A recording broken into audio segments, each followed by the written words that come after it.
the beginning of everything.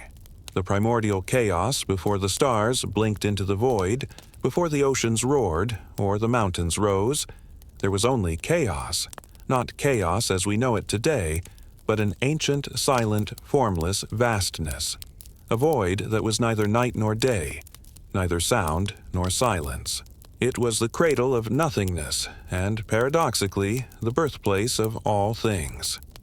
From this primordial emptiness emerged the first ancient forces of the cosmos: Gaia, the enduring earth, fertile and solid beneath all; Tartarus, the deep abyss, where the most obscure forces would forever rest; Eros, the primordial love, the silent yearning that binds all creation; Erebus, the shadow of the underworld; and Nyx, the veiled night that cloaked all things.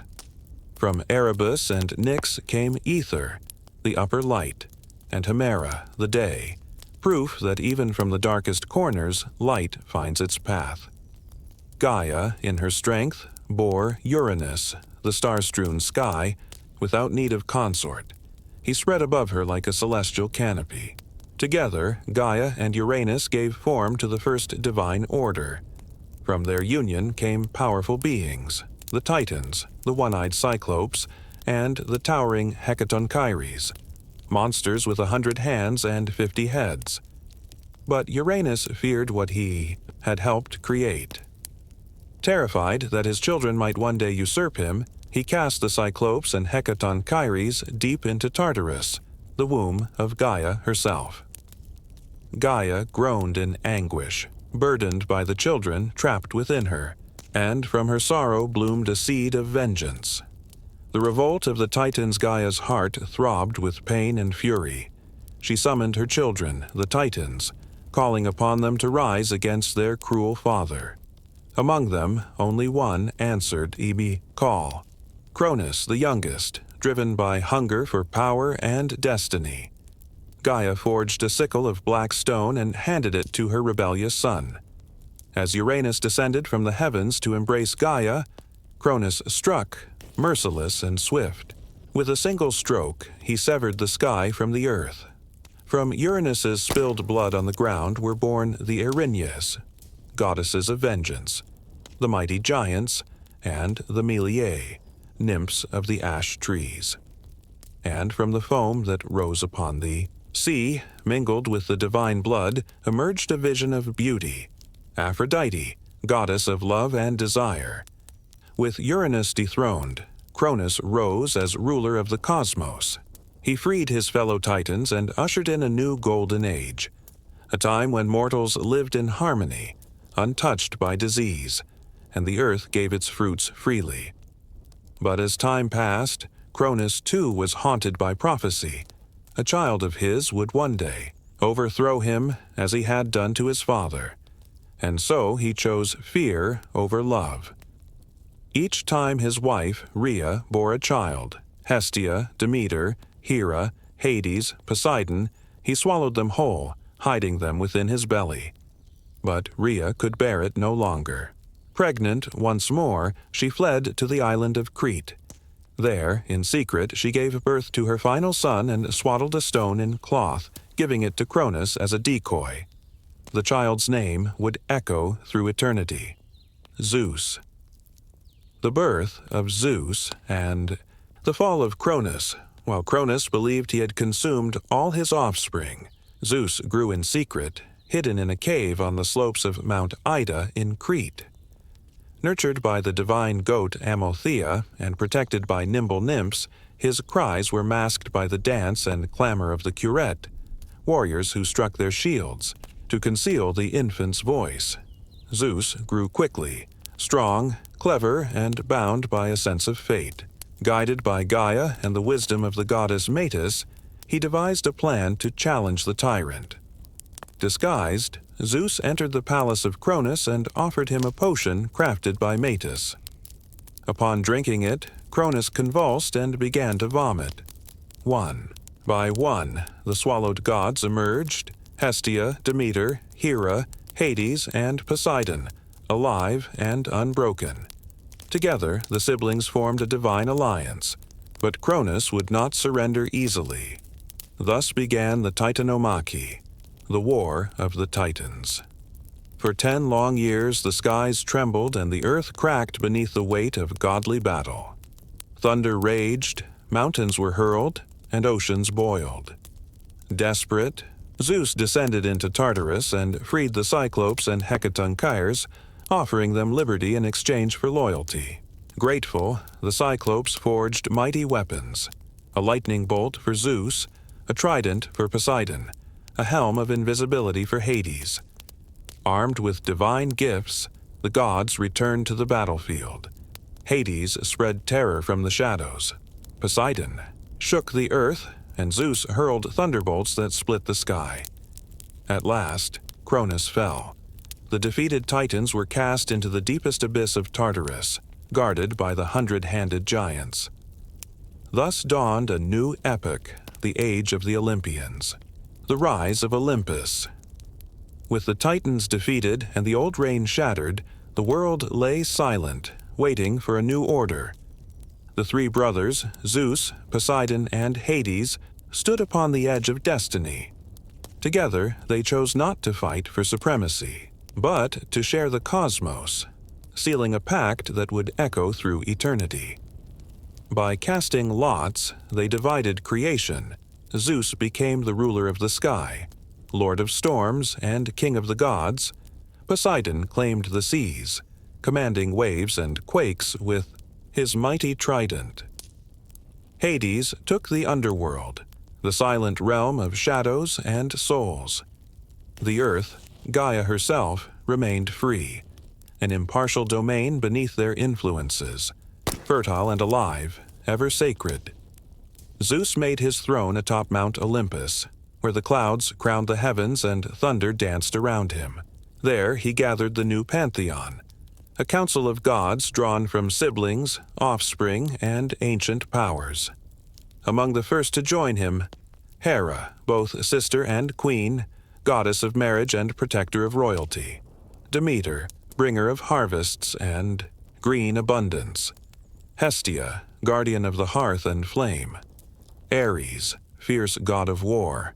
Athena, goddess of wisdom, born fully armored from Zeus's head. Apollo, radiant god of the sun, music, and prophecy. Artemis, mistress of the moon and the hunt. Hermes, the swift messenger and guide of souls. Aphrodite, the enchantress of love, born of sea foam and divine blood. These gods did not merely govern nature. They shaped human longing, justice, vengeance, passion, fate, and insight. Yet even in divine realms, peace was fragile. Rivalries, betrayals, and ambitions flowed like rivers among the immortals. The heavens mirrored the earth, beautiful, chaotic, and endlessly in motion. Still, in that early golden age, a delicate balance held. Gaia bloomed once more. The skies roared with Zeus's might. The seas sang beneath Poseidon's trident. And, deep below, Hades carved his silent, eternal dominion. The cosmic order was forged. But in the world of Greek myth, the threads of fate are never fully woven. The birth of humanity and the deception of Prometheus. With the heavens ruled and the elements in harmony, a new question echoed among the gods. What of Earth? What of those who would walk it? It was time for the birth of humankind, beings of breath and clay, capable of love, thought, fear, and worship. To shape these new creatures, Zeus turned to 2 titans who had not joined Cronus in rebellion, Prometheus and his brother Epimetheus. Epimetheus, whose name meant afterthought, gave gifts to the animals, speed to the deer, claws to the lion, wings to the birds, and venom to the snake. But when it came time to create man, nothing was left. No gifts, no defenses. Prometheus, whose name meant forethought, saw this vulnerability and chose defiance. He climbed the heights of Olympus, stole the sacred fire and delivered it to humankind. With fire came warmth, protection, invention. Humanity learned to forge metal, cook food, craft tools, and illuminate the darkness. The gods, once distant, could now be mirrored in human art and ambition. But Zeus was enraged. Fire was divine, a symbol of the gods' exclusive power. In punishment, he ordered Prometheus bound to a rock in the cold winds of the Caucasus Mountains. There, every day, an eagle tore at his liver, which regenerated each night, an unending torment. Yet Prometheus never repented. He endured for the love of humankind. Still, Zeus sought a second vengeance, this time against mortals themselves. From the clay of the earth, the gods shaped a woman, radiant and intricate.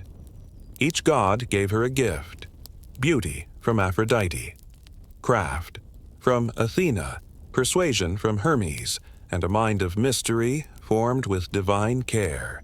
She was named Pandora, all gifted. Zeus gave her a jar, sealed and forbidden, and sent her to live among men. But curiosity is the flame of the soul. One day, Pandora opened the jar.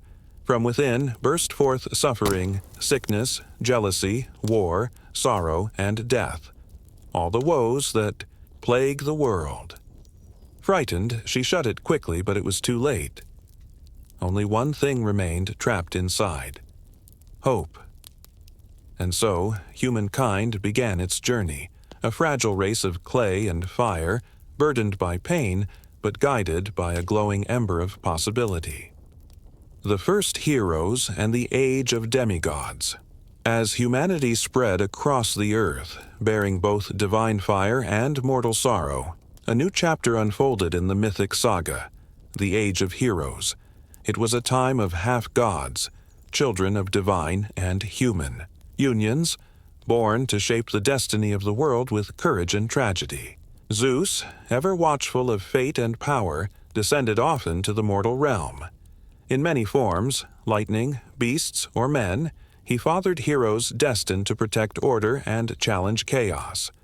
Among the first was Perseus, son of Zeus and the mortal Danae. Hunted from birth by prophecy, Perseus would rise to slay the dreaded Medusa, whose gaze turned all to stone. With divine tools, the winged sandals of Hermes, the reflective shield of Athena, and the helmet of invisibility from Hades, he beheaded the monster, and from her blood sprang the winged horse Pegasus. Then came Cadmus, brother to the stolen, Europa.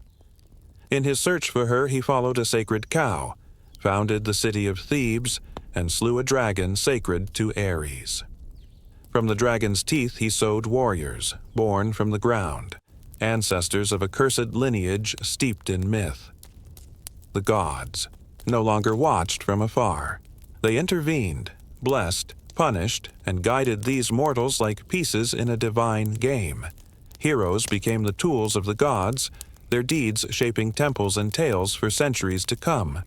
Among them was Bellerophon, rider of Pegasus, slayer of the Chimera, a fire-breathing creature with lion's head, goat's body, and serpent's tail. But pride betrayed him. Attempting to fly to Olympus itself, he was cast down by Zeus and lived the rest of his life wandering in sorrow. The Age of Heroes glowed with divine favor, but burned with inevitable downfall. These beings of might and myth danced dangerously between glory and ruin, their stories forever echoing in the hearts of mortals. Heracles and the 12 Impossible Labors. Of all heroes who strode across the mountains and memories of Greece, Heracles, known to Romans as Hercules, stands alone in legend, a colossus of strength, sorrow, and redemption. Born of Zeus and the mortal Alcmene, Heracles was no ordinary child. Even as a babe, he crushed serpents sent by Hera, Zeus's jealous wife, who loathed the reminder of her husband's betrayal. Throughout his life, Hera tormented Heracles, clouding his mind with rage and tragedy. In a moment of madness, he slew his wife and children, a horror so great he sought forgiveness from the Oracle of Delphi. The answer was grim. Heracles must serve King Eurystheus and complete 12 impossible labors. each a test of body, spirit, and fate. These were no mere tasks, they were rituals of transformation. Slay the Nemean lion, whose hide no weapon could pierce. Heracles strangled the beast and wore its pelt as armor. Destroy the Hydra of Lerna, a serpent with regenerating heads. With the help of his nephew Iolaus, he seared each neck as it was severed. Capture the Ceryneian hind, sacred to Artemis. He pursued it for a year before catching it unharmed. Capture the Erymanthian boar, a raging mountain beast. Heracles wrestled it into submission. Clean the Augean stables, untouched for decades. He diverted 2 rivers and cleansed them in a single day. Slay the Stymphalian birds, whose feathers cut like blades.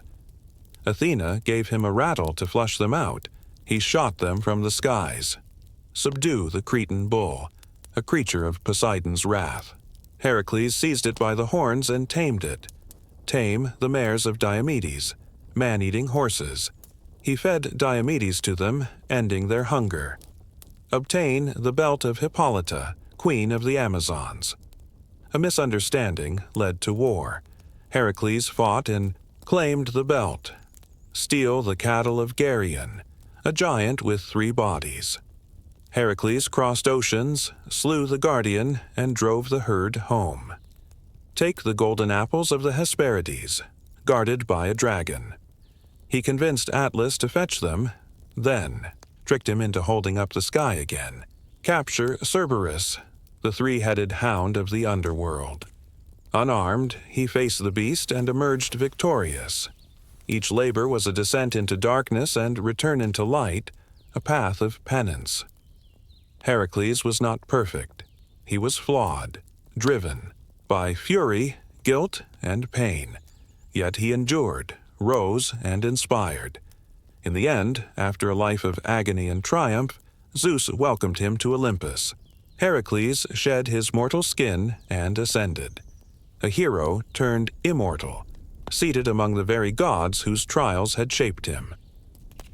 Oedipus, Thebes, and the inescapable fate. Not all heroes are warriors. Some are seekers of truth, victims of prophecy, and symbols of the fragile line between knowledge and ruin. No tale better embodies this than that of Oedipus, king of Thebes. Long before his birth, the oracle of Delphi delivered a chilling prophecy to King Laius. If you bear a son, he will kill you and marry your queen. Horrified, Laius pierced his newborn son's ankles and abandoned him upon Mount Cithaeron. But fate is not so easily denied. The infant was rescued and raised by the royal family of Corinth, named Oedipus, meaning swollen feet. As a young man, he too sought the oracle, who echoed the same doom. You will kill your father and marry your mother. Believing the king and queen of Corinth to be his real parents, Oedipus fled, seeking to escape destiny. On the road, he quarreled with a stranger at a crossroads, killed him, unaware it was Laius, his true father. He arrived at Thebes, now, terrorized by the Sphinx, a creature who devoured those unable to answer her riddle. What walks on 4 legs in the morning, 2 at noon, and 3 at night? Oedipus answered, man, who crawls as a child, walks upright in adulthood, and uses a cane in old age. The Sphinx hurled herself from the cliffs, defeated. In gratitude, the people of Thebes crowned Oedipus king, and he unknowingly married Jocasta, his mother. Years passed in peace until plague struck the city. As Oedipus searched for truth, the layers unraveled. The prophecy had come true. Jocasta hanged herself in horror. Oedipus, overwhelmed by guilt and dread, blinded himself and wandered into exile, led by his faithful daughter Antigone. His tale endures as a dark mirror, a myth not of swords and monsters, but of how even kings cannot outrun the threads of destiny. The voyage of the Argonauts and the Golden Fleece. In a time when heroes still roamed the earth, a call to adventure gathered the greatest among them aboard a single ship, Argo. Their quest, to reclaim the Golden Fleece, a divine relic of kingship and power, hidden far in the mysterious land of Colchis. It began with Jason, rightful heir to the throne of Iolcus, who had been usurped by his uncle Pelias. In a cruel test, Pelias demanded he retrieve the fleece, believing it an impossible mission. Jason called upon the finest warriors of Greece, the Argonauts. Among them, Heracles, the strongest of all, Orpheus, whose music could calm the seas, Atalanta, swift-footed and deadly with bow, the twin stars, Castor and Pollux, and sons of the north wind, Zetes and Calais. Together they braved monsters, storms, and shifting seas. They faced the clashing rocks which crushed anything passing between them, until a dove safely passed through, and the Argo followed swiftly, behind. At last they reached Colchis, where the fleece hung upon a sacred oak, guarded by spells, beasts, and a sleepless dragon. To win it, Jason had to complete tasks set by King Aias: yoke fire-breathing bulls, plow a field of dragon teeth, and defeat the warriors who sprang from the soil. Jason succeeded only with the help of Medea, the king's daughter and a powerful sorceress, who fell in love with him. With her magic, they lulled the dragon to sleep and stole the golden fleece. Their return was fraught with pursuit and peril, but they escaped. Medea sacrificed much, even her own brother, to ensure Jason's survival. The voyage of the Argonauts is more than a heroic tale. It is the birth of fellowship, the union of many strengths toward a shared fate. But it also plants seeds of tragedy, for love betrayed would one day turn Medea into a figure of wrath and sorrow. Love, magic, and revenge. Though the voyage of the Argonauts brought triumph, the tale of Medea and Jason would descend into one of the darkest, most sorrowful myths ever told. Medea had betrayed her father, used forbidden magic, and abandoned her homeland for Jason. She helped him steal the golden fleece, slew her own brother to delay pursuit, and fled across the seas. In return, Jason promised her love, honor, and a future as queen. Upon returning to Iolcus, Jason's path to the throne was blocked. Medea, ever cunning, deceived the daughters of Pelias, convincing them to kill their father under the illusion of magical rebirth. Pelias died, and Jason was exiled. The couple settled in Corinth, where they lived in peace for years, raising their children. But ambition whispered in Jason's heart. He chose to abandon Medea and marry Glauca, daughter of King Creon, to secure power. Heartbroken and betrayed, Medea's love turned to vengeful fire. She sent Glauce a gift, a beautiful gown cursed with flame. As soon as the princess wore it, she was consumed in a magical blaze. Creon died trying to save her. Yet Medea's revenge was not complete. In a final, unthinkable act, she killed her own children, not out of hatred, but to punish Jason with a grief he could never escape. Then, drawn by dragons pulling a chariot gifted by her divine grandfather Helios, Medea vanished into the sky. Untouchable, tragic, and eternal. Jason lived out his days alone and ruined, haunted by the loss of his kingdom, his family, and the woman whose love had once defied gods and fate alike. The Trojan War. Gods, heroes, and destiny. Few tales echo louder than the War of Troy, a clash not just of kings, but of gods, fate, and passion. It began with a wedding, that of Peleus and the sea nymph Thetis. All the gods were invited, except Eris, goddess of discord. In fury, she cast a golden apple among the guests, inscribed, "To the fairest." 3 goddesses claimed it: Hera, Athena, and Aphrodite.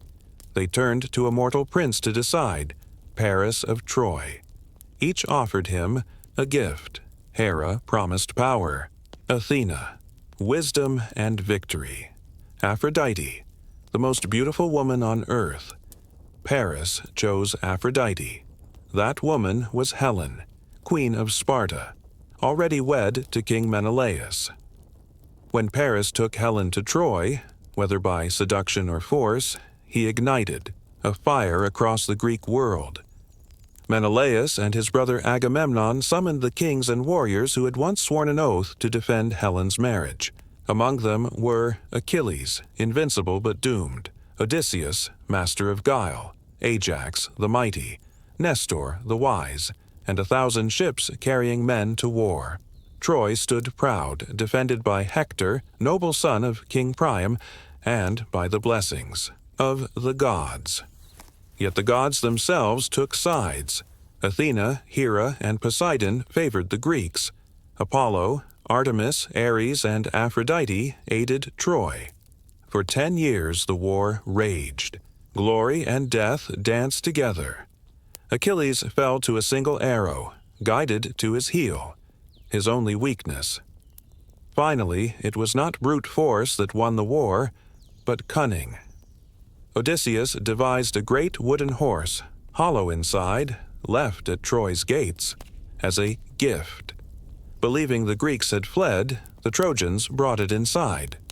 That night, as Troy slept, Greek warriors crept from the horse and opened the gates. Troy burned, its people slain or enslaved. Helen returned to Sparta, but the cost was incalculable. The Trojan War became a mythic mirror of mortal flaws: pride, vengeance, lust, and the gods' merciless whims. The Odyssey, Odysseus's long journey home. After the fall of Troy, Odysseus, king of Ithaca, began a journey home that would take 10 years, filled with wonders, horrors, and divine trials. Guided by Athena but cursed by Poseidon, Odysseus wandered across a mythical sea.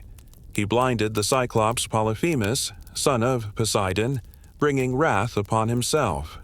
On the island of Aeolus, god of winds, he was gifted a bag of air, but his men, curious, opened it and were blown off course.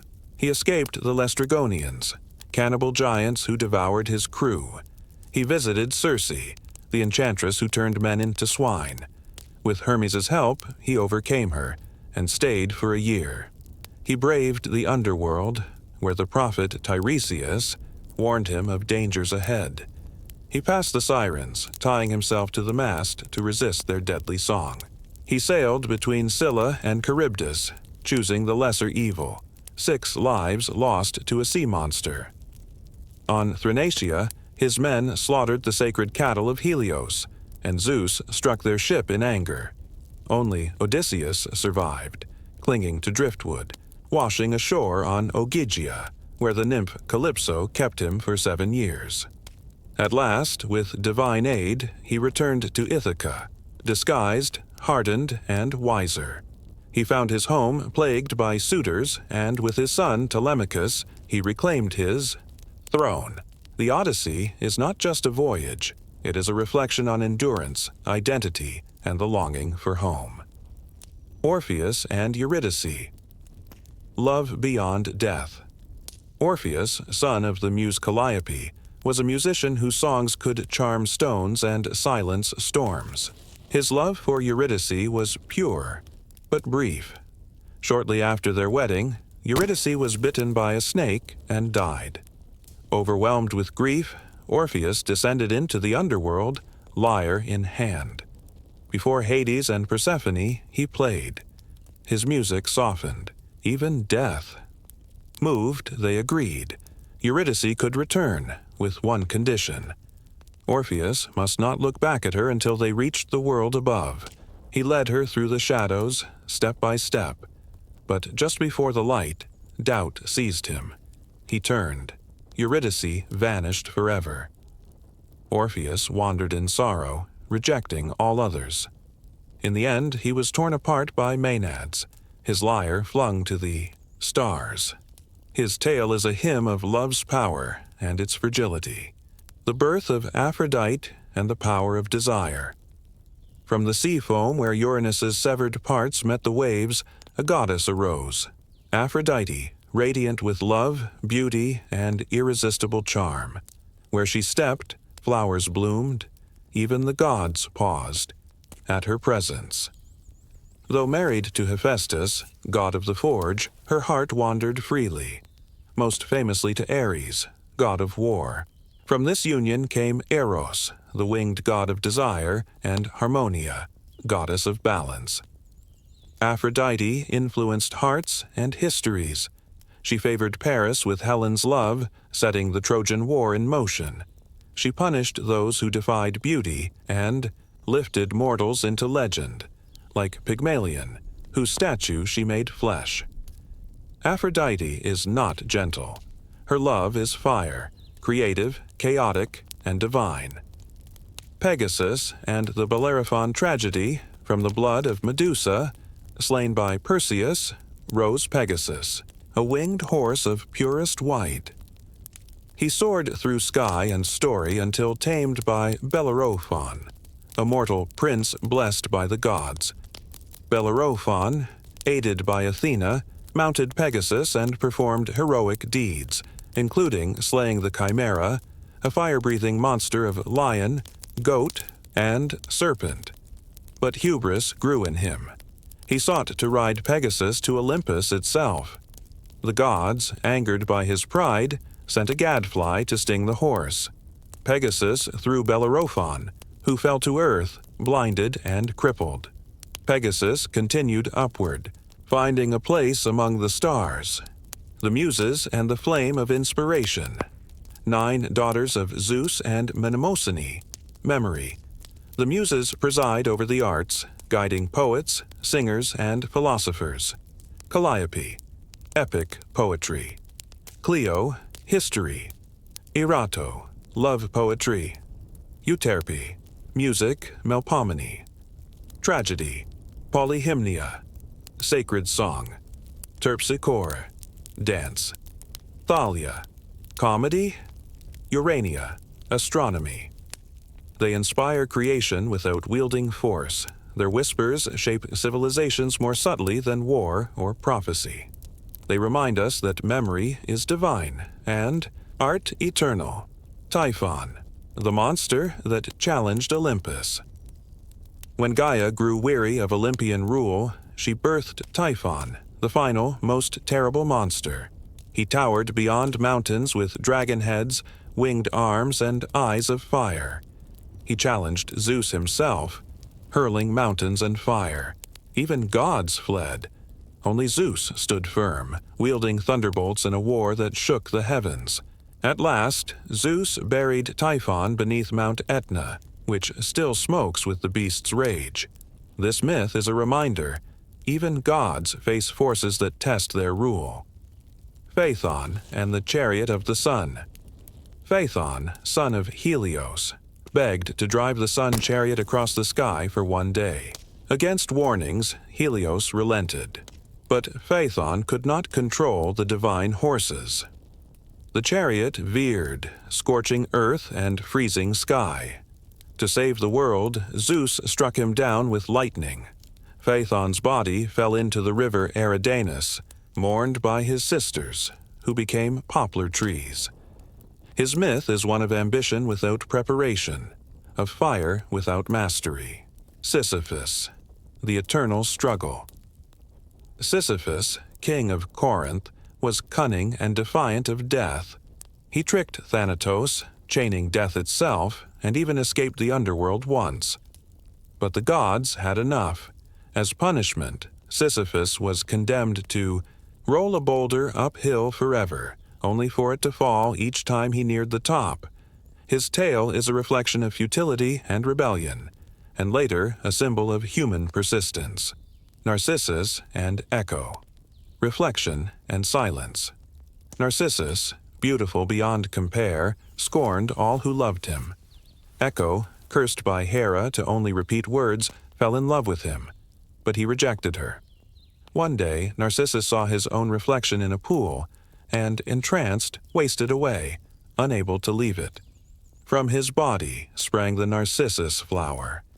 Echo faded until only her voice remained. Together, their story speaks of vanity, unreturned love, and the loneliness of obsession. Daedalus and Icarus, wings and warning. Daedalus, master inventor, built the labyrinth for King Minos of Crete. When he and his son Icarus were imprisoned, he crafted wings of feathers and wax. Before flight, he warned, "Fly not too high, nor too low." But Icarus soared upward, drawn to the sun. The wax melted. He fell into the sea and drowned. Daedalus reached safety, but his heart was forever broken.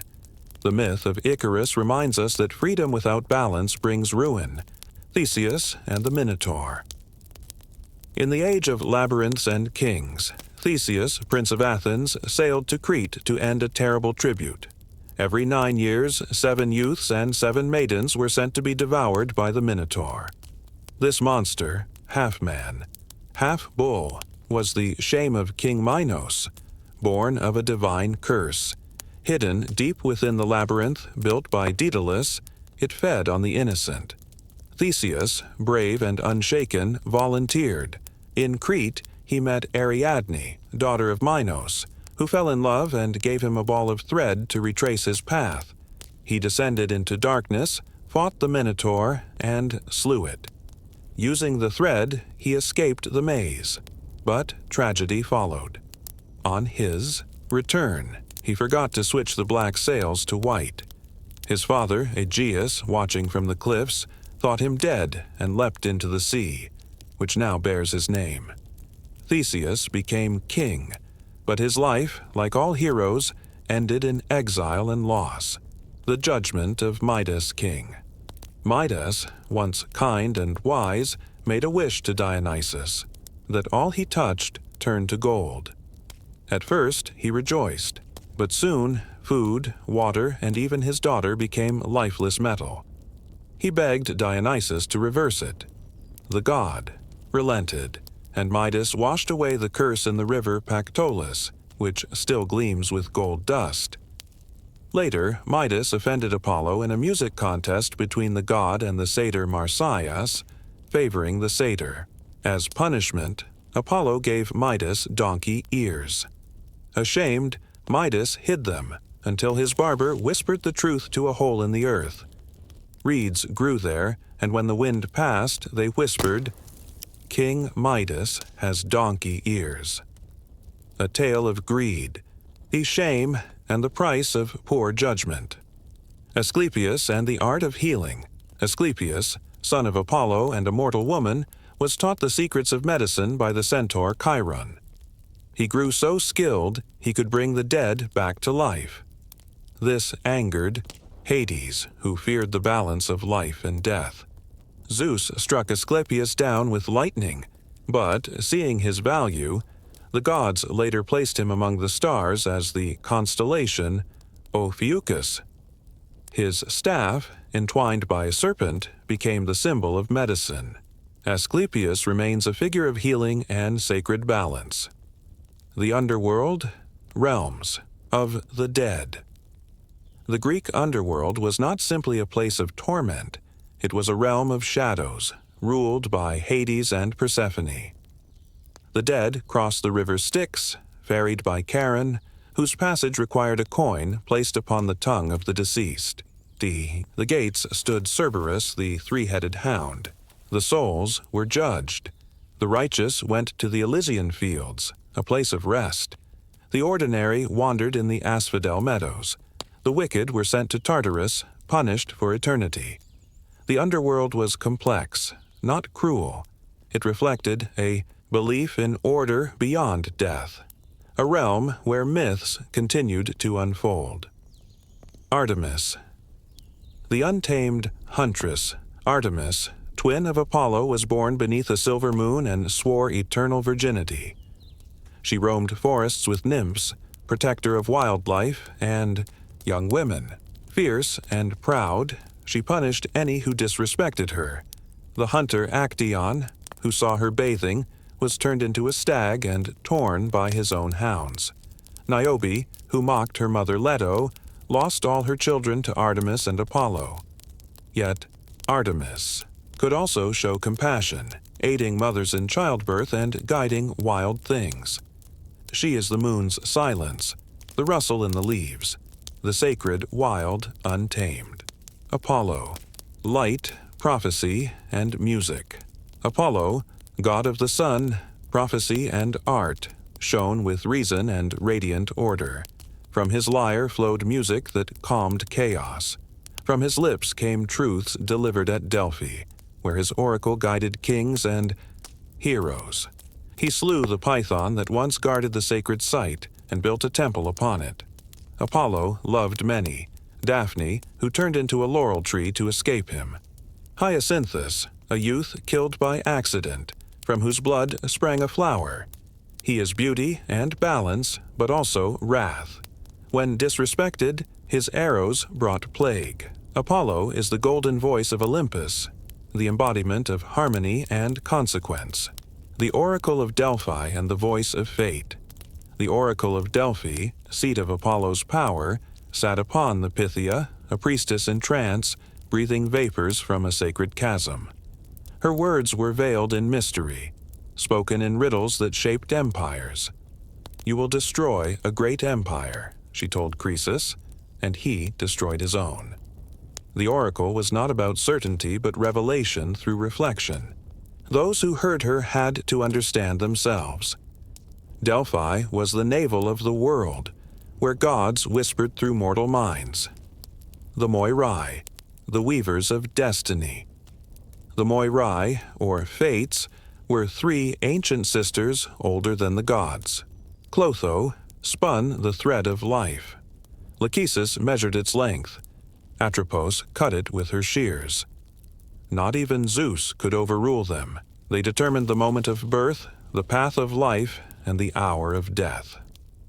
Every king and beggar was woven into their loom, a tapestry unknown even to its own threads. The Fates are the mystery behind all stories, the quiet force that binds myth and mortal alike. Athena, wisdom, war, and civilization. Born fully armored from Zeus's forehead, Athena was goddess of wisdom, strategy, and crafts. Unlike Ares, god of bloodlust, Athena embodied disciplined warfare, tactics, defense, justice. She gifted olive trees to Athens, invented tools and instruments, and taught mortals how to build and govern. Her wrath was precise. She turned Medusa into a gorgon after a temple desecration. She blinded Tiresias for seeing her nude, but granted him prophecy in return. She is the shield of cities and the voice of reason, holding war and peace in perfect tension. The Titans' legacy. Though defeated, the Titans were not forgotten. Some, like Prometheus and Oceanus, were spared and honored. They represent primal forces: earth, time, ocean, fire, memory. Their echoes shaped the Olympians. Even Cronus, imprisoned in Tartarus, would be remembered not only for tyranny, but as the father of gods, a vital link in the mythic chain. Their legacy is felt in the bones of the world, in the storms, the seas, the stars. Titans sleep, but their influence lives in every divine act and mortal dream. Dionysus, ecstasy, madness, and liberation. Dionysus, born of Zeus and the mortal. Semele is the god of wine, revelry, and the breakdown of boundaries. He was twice born. After Semele perished in divine fire, Zeus sewed the unborn child into his thigh until birth. Raised by nymphs, Dionysus wandered the earth, teaching the art of viticulture and celebration. He brought joy, but also frenzy. His followers, the Maenads, danced in ecstasy, possessed by divine madness. He blurred the lines between male and female, mortal and god, sane and wild. His rites promised liberation, but also danger. Dionysus reminds us, to be human is to dance on the edge of control. Hecate and the crossroads of magic. Hecate, goddess of witchcraft, ghosts, and moonlit paths, walks in the shadows where others dare not tread. She is honored at crossroads, where offerings are left at the edge of the known and unknown. torch in hand, she guides souls through liminal spaces. Birth, death, dreams, and spells. Neither Olympian nor Titan, Hecate is ancient and untamed. She aids magicians and midwives, haunts necromancers and night travelers. Her presence is a whisper, a flicker in the dark, a choice made in secret. Hecate is power veiled in silence. Persephone and the Seasons. Persephone, daughter of Demeter, was picking flowers when the earth opened and Hades seized her. He brought her to the underworld as queen. Demeter, goddess of the harvest, mourned, causing the earth to wither. Zeus intervened. A deal was struck. Persephone would spend part of the year below and part above. When she returns, spring bursts. Fourth, when she descends, winter comes. She is a symbol of cycles, of loss and return, of the hidden strength in stillness. Persephone bridges life and death, light and shadow, the end and the eternal return. Greek mythology has no single, an apocalypse. Instead, it speaks of cycles, rise and fall, creation and renewal. Each god, titan, and mortal plays a part in the great drama. Some fade into obscurity. Others rise again through stories, temples, or stars. In the end, myth is not bound by time. It repeats, reflects, evolves. The world ends not with destruction, but with transformation. And so, the tales begin anew. Nyx, the night itself. Before even chaos, there was Nyx, night personified. She is the velvet veil over all things, mother of sleep, hypnos, death, thanatos, and dreams, oneiroi. Even Zeus feared her. Her presence was silent but absolute. Nyx is the unspoken truth, the mystery that cloaks every soul when the stars awaken. Nemesis, divine retribution. Nemesis is the goddess of balance and retribution. She punishes hubris, reminding mortals and gods alike that excess invites downfall. She does not act in anger, but in restoration, ensuring that pride meets humility. Her justice is quiet, patient, and inevitable. The four winds. The Greeks named the winds Boreas, north wind, bringer of winter Notus, south wind, bearer of storms Eurus, east wind, chaotic and restless Zephyrus, west wind, gentle breath of spring. They are more than air. They are spirits that shape the world's moods and change fate's course in a single gust. Themis, divine law and order. Themis is goddess of cosmic justice, the rightness behind mortal laws and divine balance. She advised Zeus, guided oracles, and held the scales that measured truth. Where Themis stands, harmony flows. Without her, even Olympus would crumble. Gaia's final word. In all myths, one voice endures. Gaia, the earth. She bore the Titans, guided Zeus, cursed the arrogant, and watched as mortals rose and fell. She is not a god to worship, but a force to respect. When stories end and silence falls, Gaia remains, the steady pulse beneath myth, dream, and time. The forgotten dream of Gaia after the rise and fall of heroes, after the wars of mortals and the silence of gods, Gaia dreamed once more. But this was not the dream of creation, nor vengeance. It was a whisper buried beneath mountains, deeper than Tartarus, a memory from before memory. She saw a great unraveling, a ripple in the weave of fate, something older than chaos, something neither mortal nor divine, a presence that fed not on worship, but on forgetfulness. Gaia stirred. Her roots quivered beneath Olympus. For millennia she had watched in silence, but now she turned inward, searching, and at the heart of the earth, beneath ancient stone, she found the first flame, flickering weakly, not fire as Prometheus stole, but a spark of pure origin, the breath that once separated night from time. It was fading. She knew the world was beginning to forget why it was born. The stone that remembers.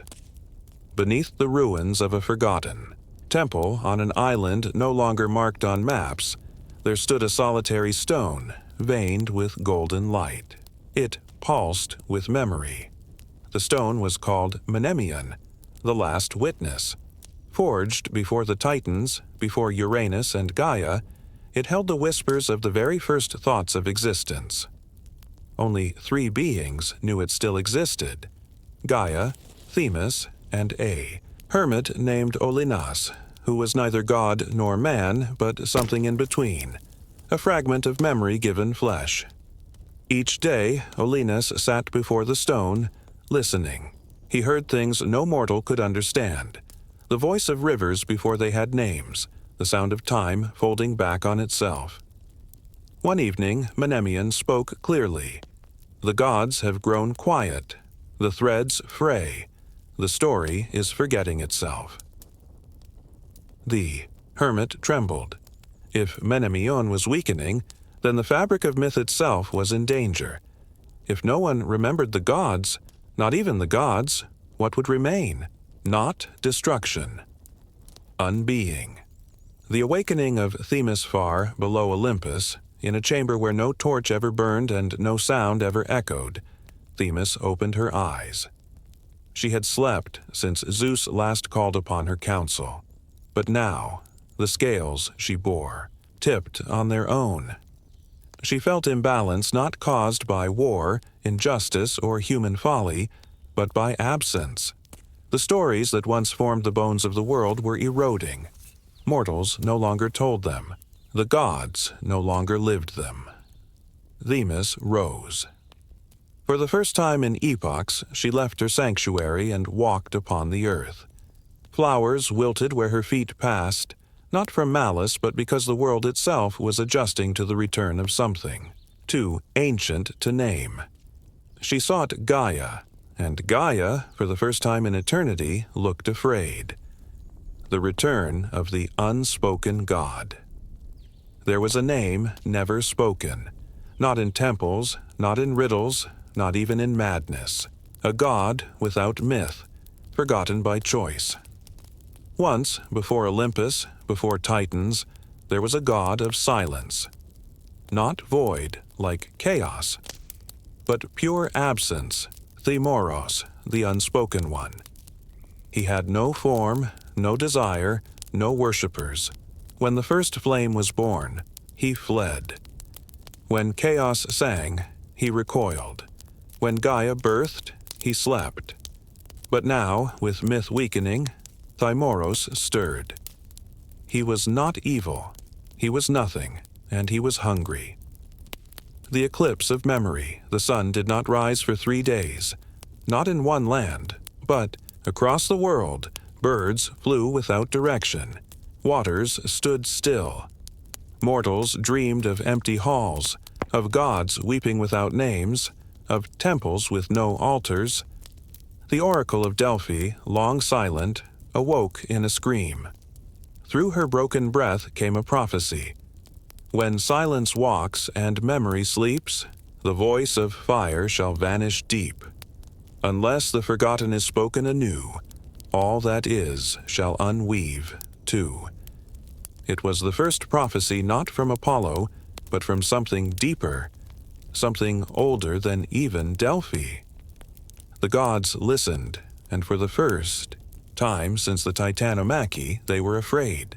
The assembly of the gods. For the first time since the days of war and fire, the Olympians gathered. Atop Mount Olympus, the throne room filled once more. Zeus, aged in silence but still thunder-eyed, sat at the center. Around him, Hera, ever watchful, more solemn than proud. Athena, arms crossed, mind already racing. Apollo, quiet, his voice dimmed. Artemis, pale as moonlight. Demeter, hands stained with withered soil. Hades, summoned unwillingly, shadowed by silence. Even Poseidon, lord of the seas, came forth, salt-weary and alert. They spoke not of war, love, or vengeance, but of a world forgetting them, and of a force rising not in defiance, but in absence. Only Hermes arrived late, breathless, holding something glowing in his palm. It was a thread, golden and frayed. "The myths," he whispered, "are unraveling." Hermes and the threads of thought. No god moved more swiftly between realms than Hermes. He alone could walk among mortals, gods, dreams, and death without resistance. In secret, he had followed the fading echoes of prayers, tracing them back to the hearts of mortals. But he found silence. Where once stories lived, only distraction now dwelled. But in one child, an orphaned shepherdess near the base of Mount Helicon, he found a flicker. She spoke to the wind as if it listened. She carved figures in wood and named them gods. Hermes smiled. He left her a silver feather, and she dreamed of Olympus that night. He returned to the assembly. All is not lost. Where memory is broken, imagination must light the path. The gods listened. Some scoffed, others stirred. Only Athena said aloud, "Then let us follow the thread."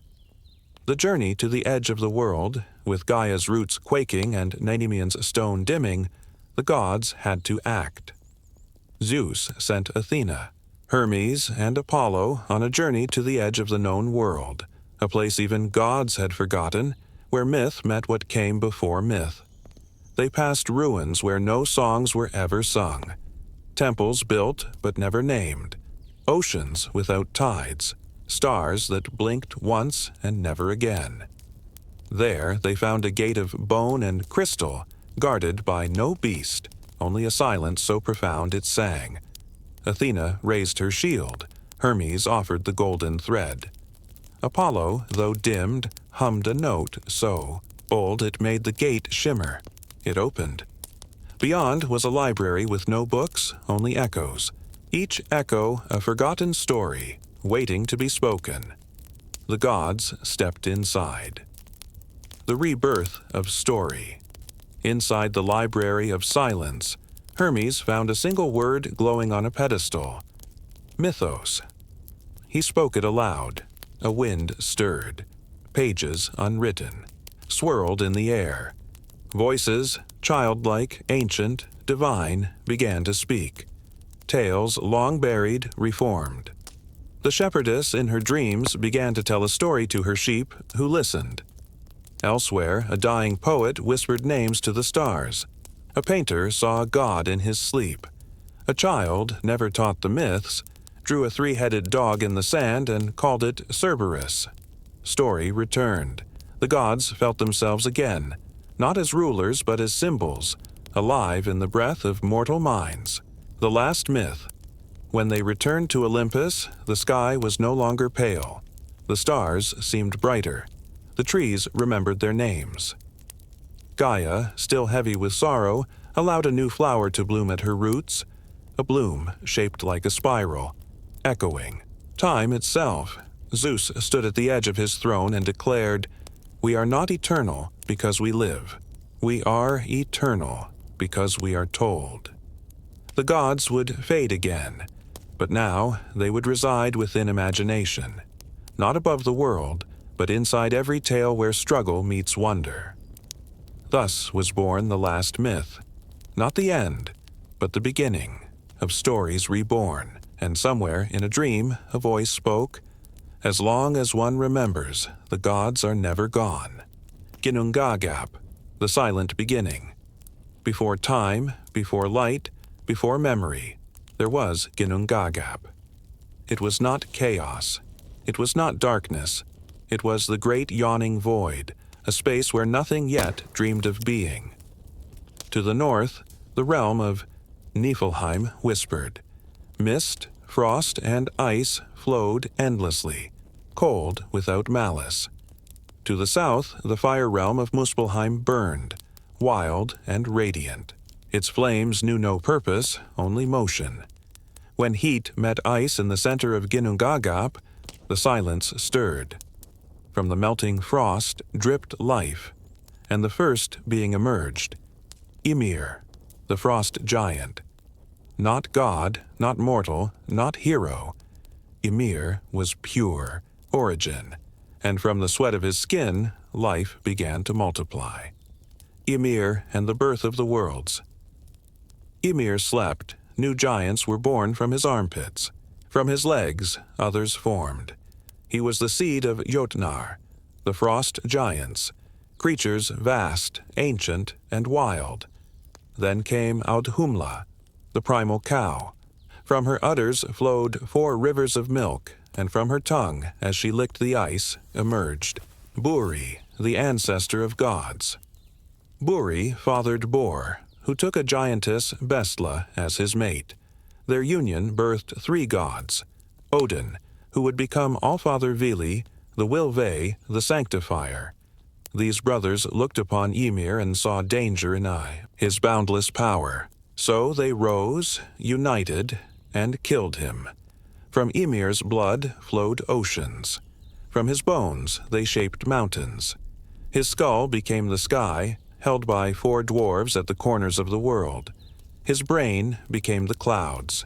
His eyebrows? They formed a barrier to protect Midgard, the realm of men. Thus, from a being of chaos, order was carved, not with joy, but with purpose. The shaping of the 9. Realms. After Ymir's fall, the sons of Bor stood in silence. They gazed upon the world they had carved and saw that it was vast, raw, and waiting. So they began to shape the realms layer by layer. Asgard, high above, became the home of the gods, shining and eternal. Midgard, the realm of humanity, was set in the center, surrounded by oceans and protected by Ymir's brows. Jotunheim, the land of the giants, wild and untamed. Niflheim, cold and ancient, the realm of fog and ice. Muspelheim, burning and distant, where fire danced forever. Vanaheim, home of the Vanir, gods of nature and fertility. Alfheim, where the light elves dwell, beings of ethereal grace. Svartalfheim, realm of dwarves and smiths, deep beneath the earth. Helheim, the shadowy land of the dead, ruled by silence. At the center of all stood Yggdrasil, the world tree. Its roots touched all realms. Its branches held stars. It grew not in soil, but in destiny. Yggdrasil, the tree of all things, Yggdrasil, was not planted. It was. It grew from the meeting point of realms, its roots drinking from wells older than time. 3 great wells nourished it. Urdarbrunn, the well of fate, guarded by the Norns, weavers of destiny. Mimisbrunner, the well of wisdom, watched over by Mimir. Vergelmir, the source of rivers, deep in Niflheim, where the serpent Nidhugger gnawed. Each dawn, 3 Norns, Urd, what was, Verdandi, what is, and Skuld, what will be, etched, fate into the bark with runes. No god could escape them. Birds nested in its branches. Worlds turned around its trunk. Its bark whispered to those who listened. Even gods feared what it might one day reveal. Odin's sacrifice. Odin, eldest of the gods, craved more than strength. He sought wisdom, not the kind born of power, but of price. He approached Mimir, keeper of the well of knowledge, and asked to drink. Mimir said, "Wisdom does not come freely." Odin plucked out his own eye and cast it into the well. Mimir allowed him to drink, but still, Odin hungered, so he climbed Yggdrasil, and for 9 nights and days he hung from its branches, pierced by his own spear. No food, no drink, no sound. He stared into the void and found runes, symbols of fate, magic, and truth. He seized them, screamed, and fell. From pain he emerged reborn, All-Father, bearer of wisdom, keeper of secrets. The birth of Thor and the strength of storms, from the union of Odin and Jord, the spirit of the earth, came Thor, a god of thunder, strength, and unyielding loyalty. He was not subtle like Odin, nor cunning like Loki. He was the hammer, the wall, the protector. Gifted with Mjolnir, the war hammer forged by dwarves, Thor became the shield of Asgard. He rode a chariot, pulled by two goats, Tangrisnir and Tangjoster, whose bones he could break and restore each night. His wrath shook mountains. His laugh boomed across the sky. Yet he was kind to mortals, and feared only one thing, the death he could not prevent. Loki. Fire and shadow. Loki, son of giants, sworn brother to Odin, walked between laughter and treachery. He was beautiful, clever, and never still. He shaped fate with tricks. Some saved the gods, others doomed them. Loki fathered monsters. Fenrir, the wolf destined to devour Odin. Jormungandr, the world serpent fated to battle Thor. Hel, the silent queen of the dead. He also bore Sleipnir, Odin's eight-legged horse after shape-shifting into a mare. Loki's smile hid storms. The gods tolerated him even when they feared him. But prophecy whispered, one day he would betray them all. The Vanir and the first war of the gods before Asgard stood alone. There were the Vanir, gods of nature, sea, and fertility. They ruled Vanaheim and lived in balance with the land. When a Vanir goddess, Gulveig, came to Asgard and spoke of wealth and magic, the Aesir feared her. They burned her. She returned. They burned her again. She returned again. From this came war, gods against gods. Spears flew, spells clashed, realms trembled, but neither side could win. So they made peace. The Vanir Njord, Frey, and Freya came to live in Asgard. In return, the Aesir offered Honir and Mimir. From this truce came prosperity, and attention never fully forgotten. Fenrir, the wolf of prophecy Fenrir, born of Loki and a giantess, grew too quickly. The gods feared him, not for what he had done, but for what was foretold. So they raised him in Asgard, pretending love, masking fear.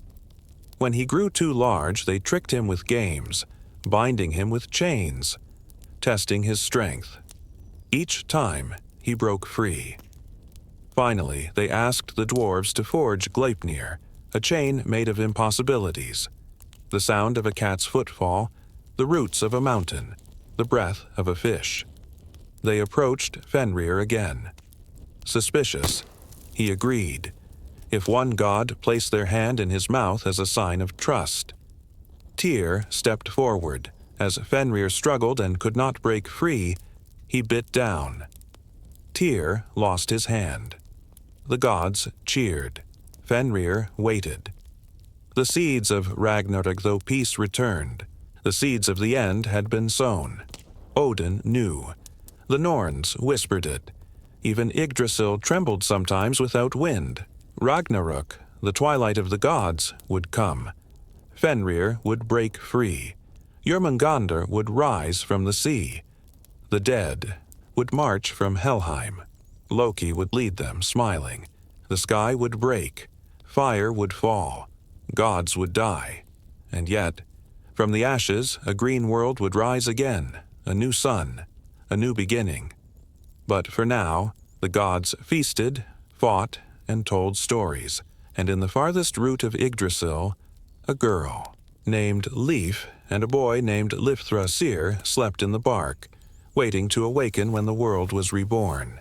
Balder, the shining god, among the gods of Asgard, none was more beloved than Balder, son of Odin and Frigg.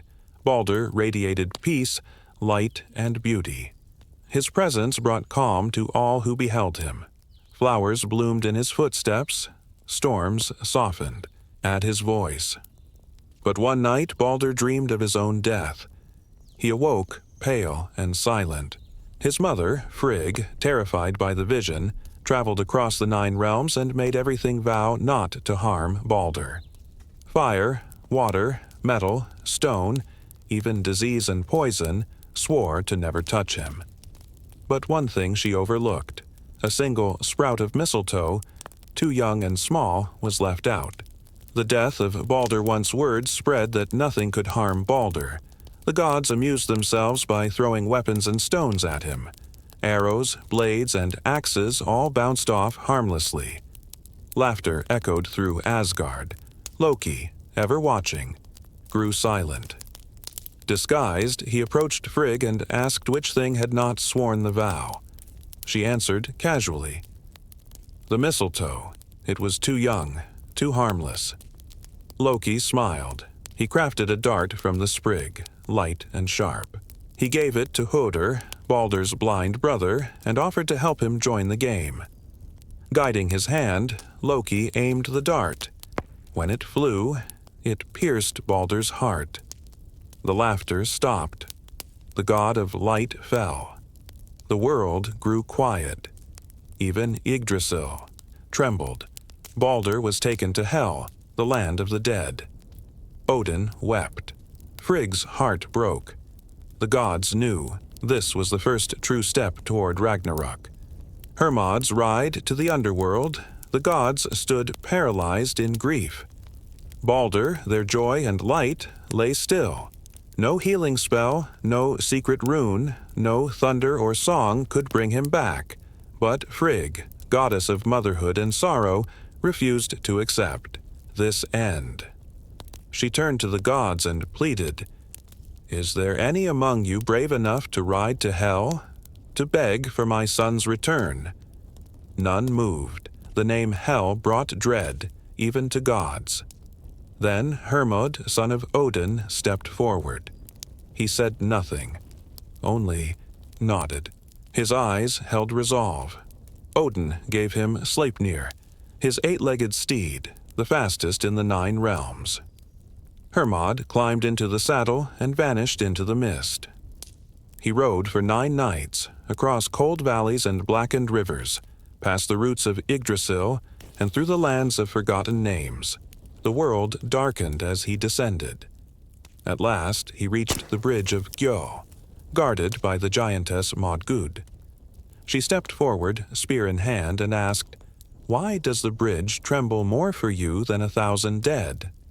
Hermod answered with respect, "I ride for Balder. I seek an audience with Hel."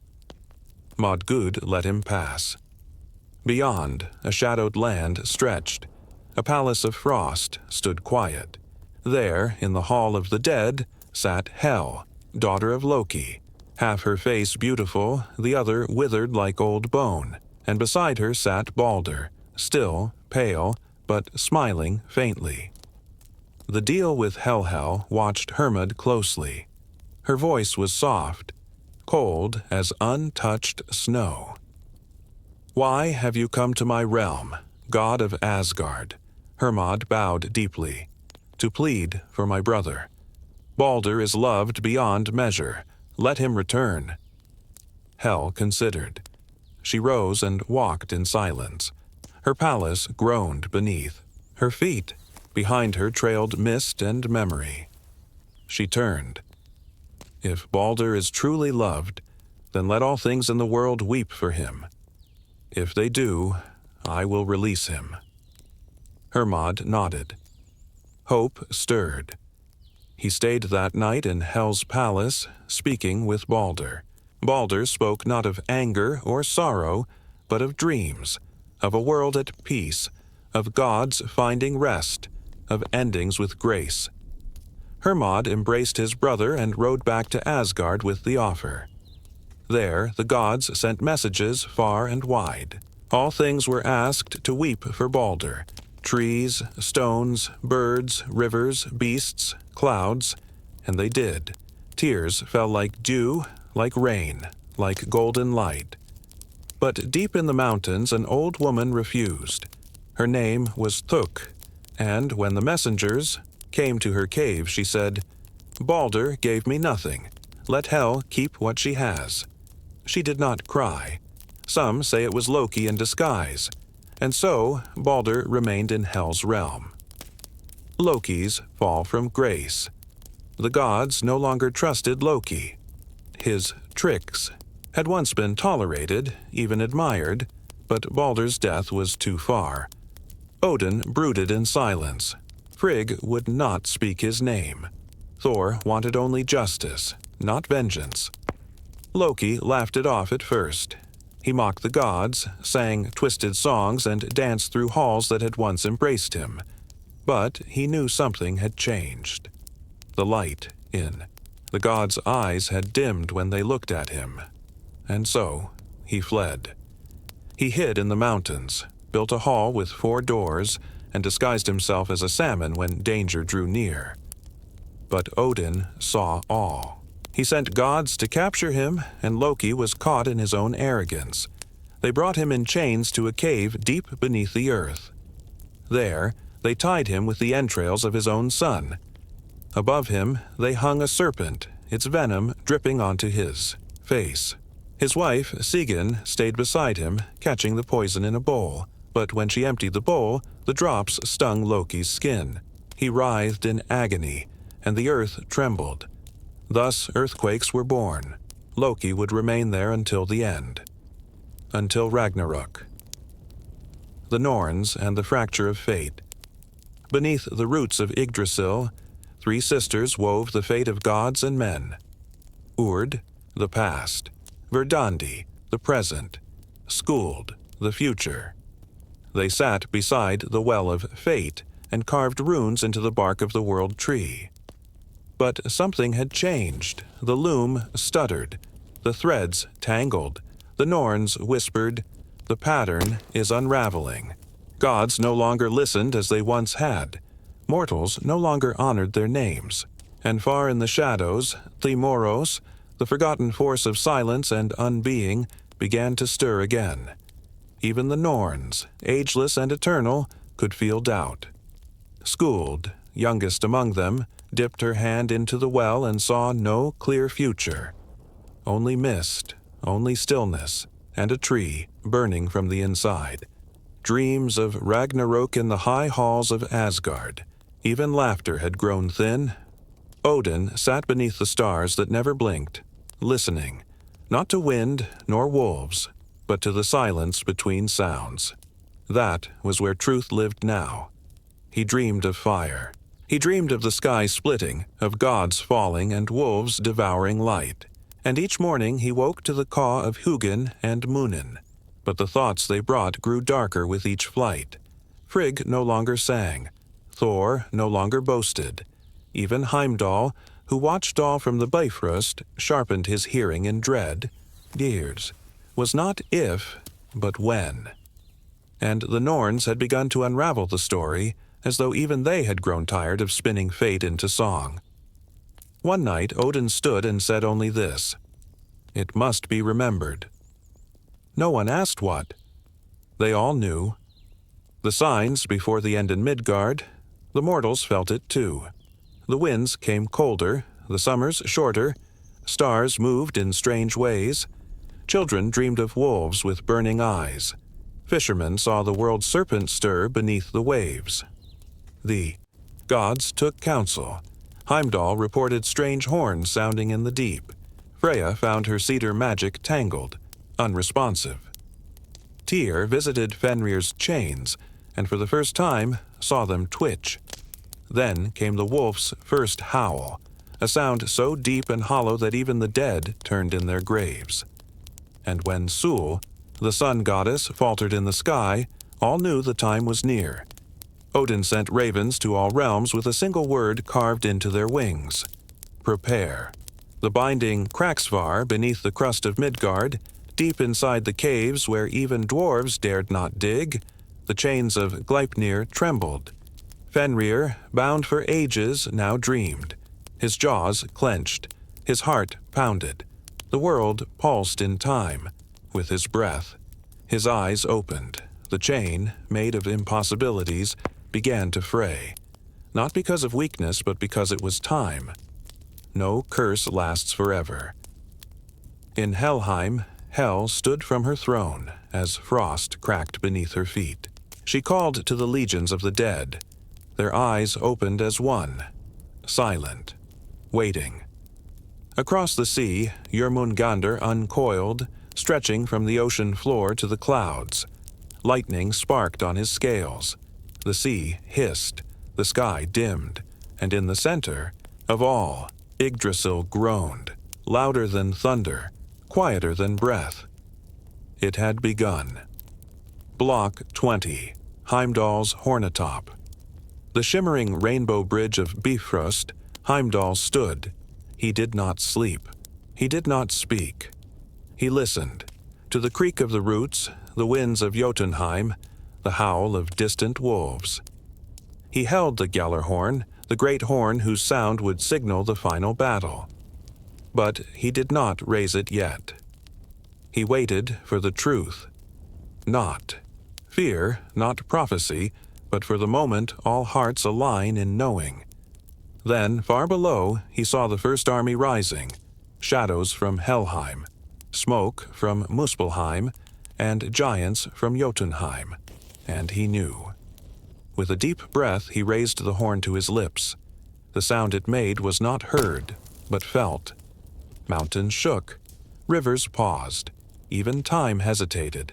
The gods stood, the dead marched, the sky cracked. Ragnarök had come. The new rivers of the world.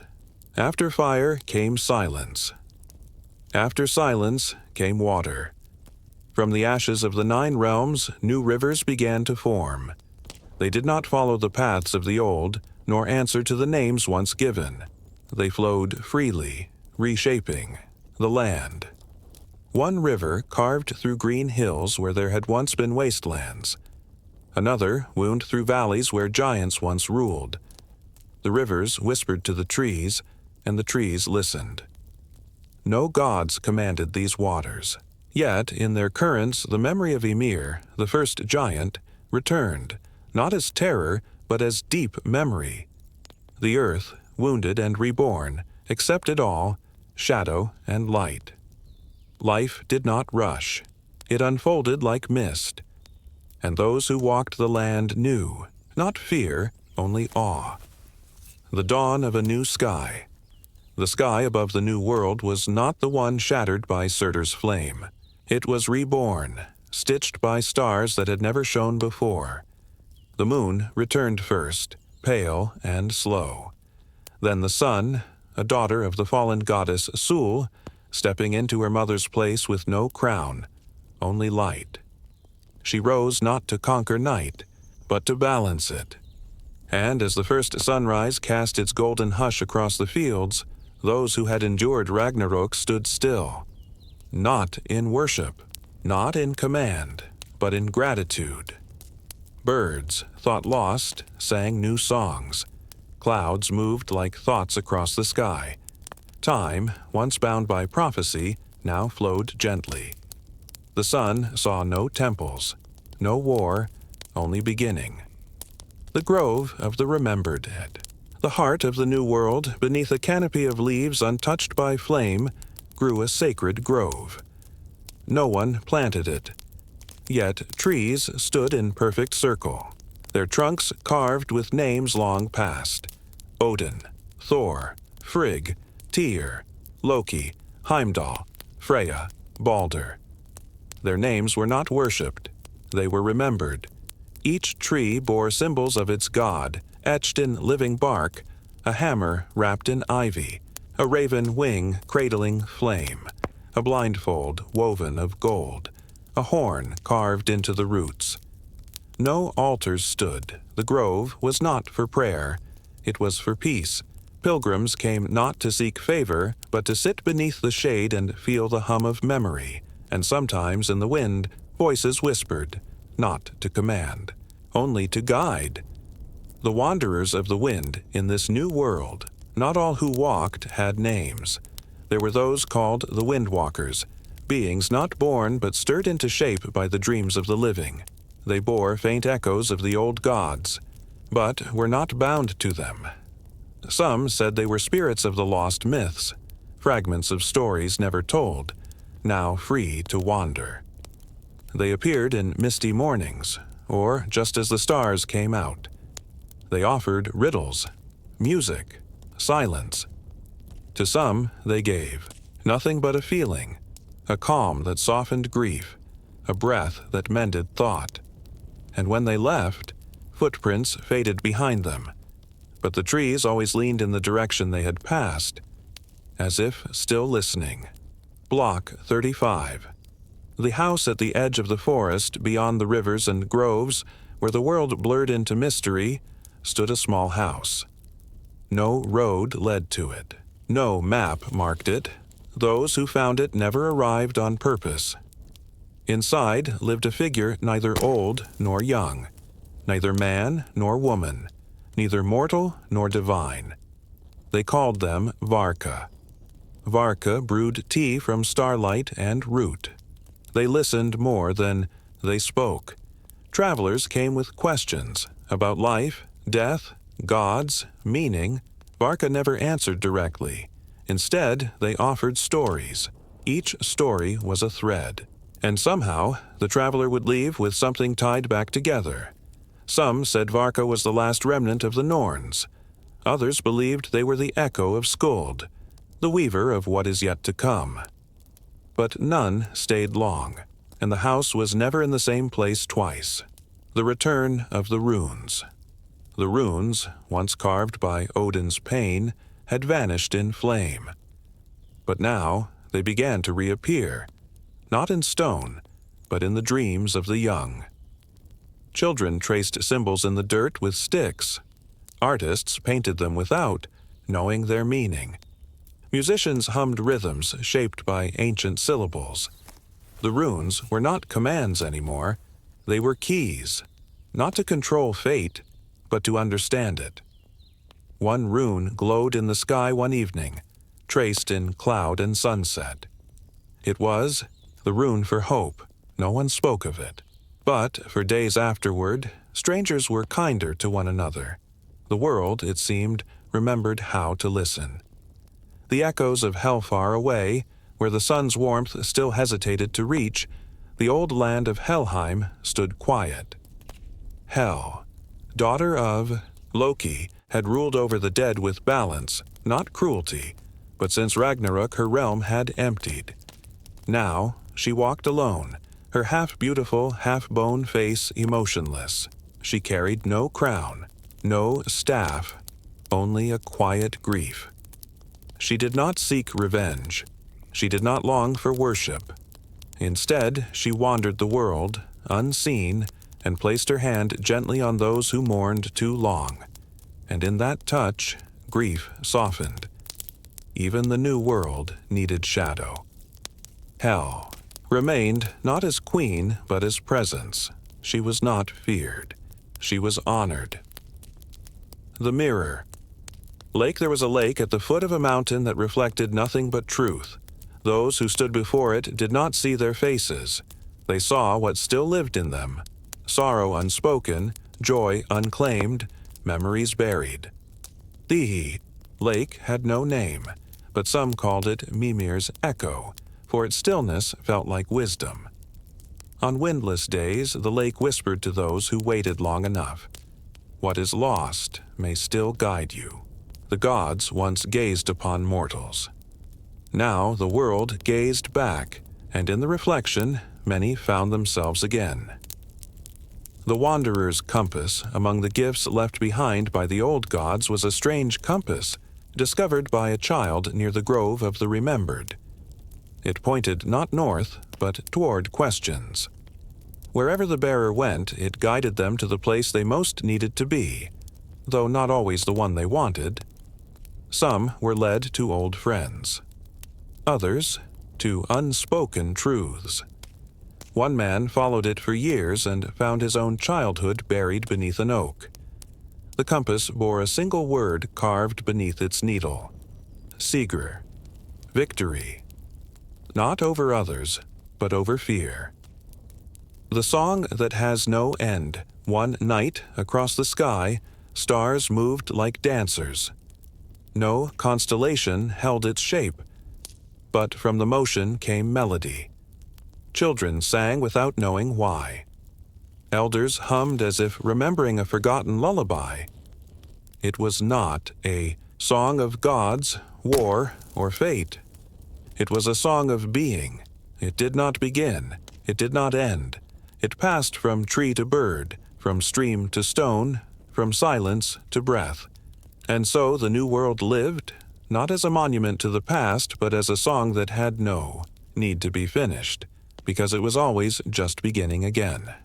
The breath of the first flame far beneath the surface of the new world, where roots touch silence and stone remembers stars, a breath stirred. It was not fire that burned.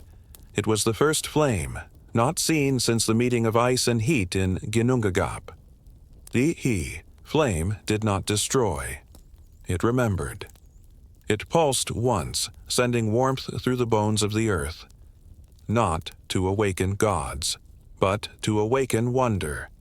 Moss glowed, stones hummed, and those who walked the land felt something wordless, just beneath thought. The first flame lived again, not in a throne or temple, but in every spark of curiosity. Where it would lead, none could, say. But the world was watching. The hidden grove of giants, though the old giants had perished in fire and battle, not all had been destroyed. In a hidden valley wrapped in eternal twilight, 3 giants remained, not warriors, not kings. They were gardeners. They tended great trees whose fruit glowed in rhythm with the stars. They did not speak of war, or of Odin, or of fate. They spoke only to the plants, in a language made of gesture and breath. Travelers who found them were given fruit, not to gain power, but to understand patience. It is said one fruit held the memory of Ymir's last dream, to become a mountain, to be still and hold the sky. The grove remains unseen by those who seek it, but it calls gently to those who wander. The temple of no name atop a mountain once buried in flame, a new structure rose, not by tools nor by command. It simply formed as if remembering itself into being. No god claimed it. No symbol marked it. But inside, the walls held stories that changed shape with each visitor. Some saw the tale of Thor's sacrifice. Others saw the birth of stars from Surtur's blade. Some saw only themselves, looking back. Those who entered, left changed, not through revelation, but through quiet acceptance. The temple had no rituals. Its only law was silence. It came to be known as the place between names, and perhaps that was enough. The thread that remained in the depths of the old world's ruins, under broken altars and forgotten runestones, lay a single thread. It glowed faintly, silver, weightless, eternal. It was the last piece of the loom once held by the Norns. Many sought to claim it, to weave new destinies, to command futures. But the thread could not be grasped. It floated above hands, turned away from control. Only one girl, unnamed and quiet, sat beside it and simply watched. The thread curved gently toward her hand. She touched it, not to rule, but to listen. And in that moment, a new pattern began to hum in the world, one not spun by gods, but by kindness. The tide beyond time. At the edge of the ocean where maps ended, a tide moved without rhythm. It did not crash. It breathed. Sailors who drifted near heard voices, not commands, not cries, but the laughter of forgotten myths. Some returned with stories of giant turtles bearing forests. Others spoke of gods with no faces, who gave them one question only. What will you leave behind? Those who answered truthfully were given no reward, but their ships sailed smoother. Their nights grew quieter. The tide remains. It does not pull. It waits. Because not all journeys have shores. The star singers in the new night sky, stars sang, not to be heard by ears, but by memories. Some glowed brighter when love was spoken. Others dimmed when old hatreds returned. They pulsed in patterns, like old runes for those who still looked up.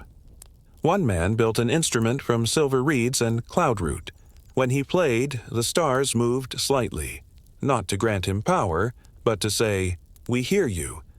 And across the world, others began to hum that same tune. The gods were gone, but the sky had learned to listen. The seed of the last tree, among the ashes of Yggdrasil, near the place where Lif and Lifthrasir awoke, a seed was found, no bigger than a breath. It was buried by wind, not hand. It took root not in soil, but in story. Each time someone remembered the old world with love, not worship, but wonder, a green sprout emerged. Now the new tree grew sideways, upward, inward. Its bark shimmered like language. Some say it's not another Yggdrasil.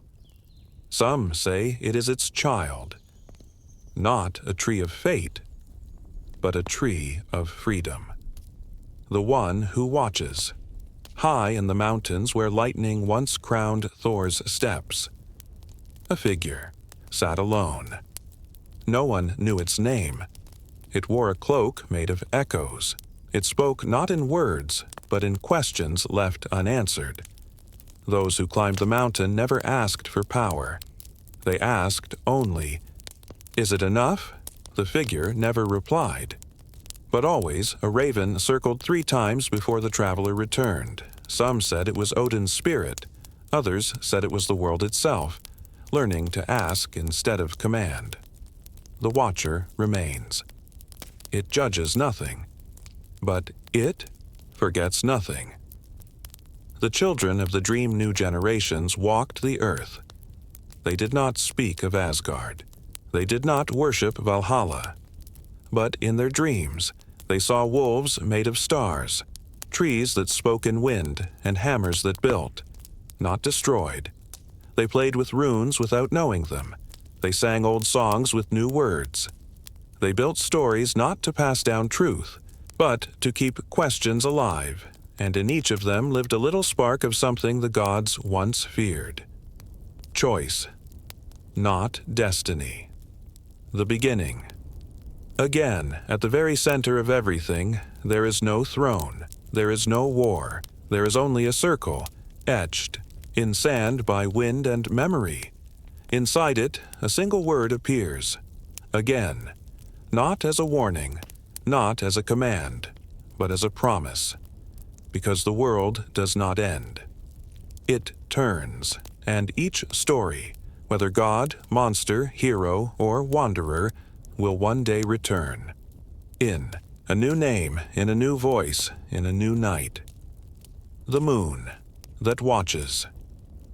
In the early night, when the sky was a soft indigo and the wind had fallen quiet, the new moon would rise, not fully shaped, not wholly round. It did not shine like Sol's daughter, the sun reborn. It shimmered like memory. Some said it was Mani's echo, the spirit of the old moon god. Others believed it to be a mirror, showing not the sky, but the soul. Travelers who walked beneath it without purpose often found clarity. They would look up and feel not watched, but seen. Not judged, but remembered. For this moon held no power. Only presence. The fire that chose. Stillness in the center of a quiet meadow. Flames burned, but there was no wood, no smoke, no sound. The fire burned inward, not outward. Its heat was not to destroy, but to awaken. Those who approached felt old fears dissolve. Those who sat beside it dreamed of things they had not yet become. Some say it was a gift from Surtur's sword, not of wrath, but of renewal. The fire asked nothing. It simply stayed, a promise that even destruction may birth warmth again. The cloak of thread and sky in a village woven into the cliffs, A weaver named Aaron created cloaks no one could sell. Each one held colors no dye could make.